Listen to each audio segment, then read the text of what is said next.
What if I tell you there are two extremely, incredibly valuable times during Ramadan when if you make dua, you have a very good chance to have your wishes fulfilled.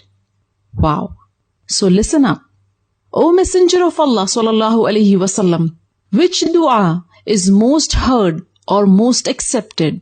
Inquired Abu Umama radiyallahu ta'ala anhu. Dua in the last third of the night, replied the Prophet.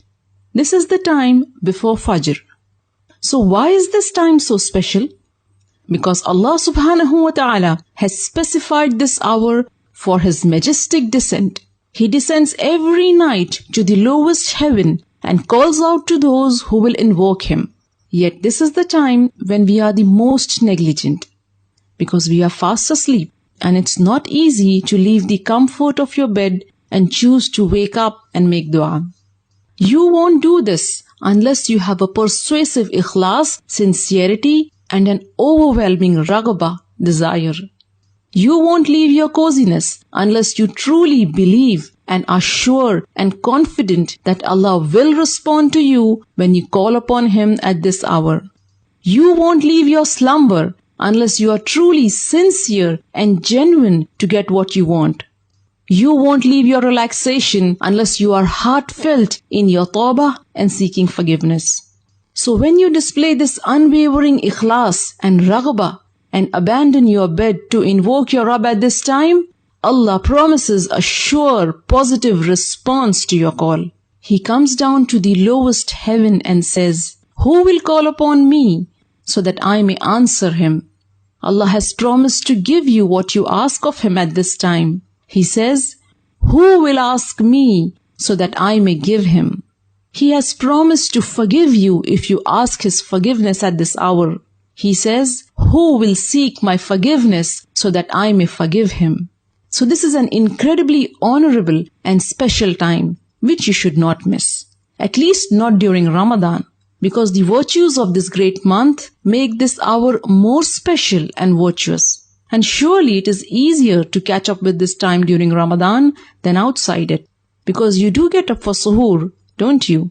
Pre-dawn meal is a sunnah, and the Prophet ﷺ encouraged taking suhoor. He said, eating suhoor is barakah, blessing. So do not miss it even if you take a sip of water. Suhoor is important because it gives you the strength you need to worship Allah throughout the day, for the salat, the Quran and the zikr. In Ramadan, a starving person cannot perform well. He is sluggish and there is no enthusiasm and the heartiness which is required to rightly perform the fast. Because fasting is not just keeping away from eating and drinking. You also have to keep away from bad language and immoral behavior. Allah's Messenger ﷺ said, if one of you is being cursed or annoyed, he should say, "I am fasting, I am fasting." And suhoor helps you in keeping up with these etiquettes because it protects you from intense hunger. Hunger which can trigger bad manners that decrease your rewards. So make sure you wake up for suhoor, rather a few minutes earlier, and schedule some time for dua and istighfar. And let me tell you something that will make you even more eager to make dua at this precious time. In the Quran, when Allah praised His believing slaves, those who will enter Jannah and live therein forever, He mentioned that one of their distinctive qualities is that they used to seek forgiveness before dawn. And in the hours before dawn, they were asking Allah for forgiveness.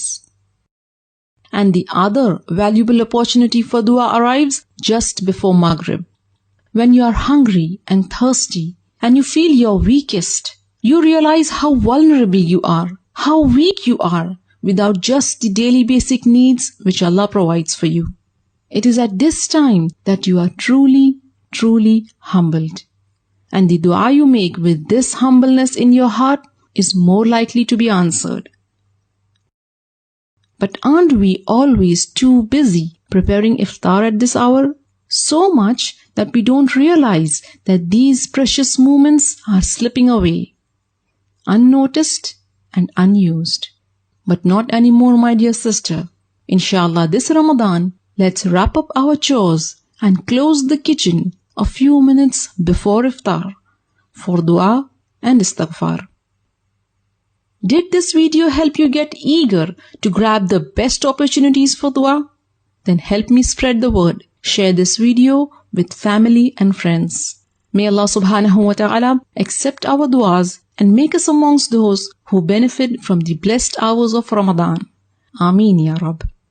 For more Islamic videos, subscribe to the Striving Muslimah YouTube channel or get yourself to thestrivingmuslimah.com and subscribe to the mailing list. I will keep you updated about all the latest videos and interesting articles at the Striving Muslimah blog, where every striving Muslimah nurtures her Islamic identity and builds confidence.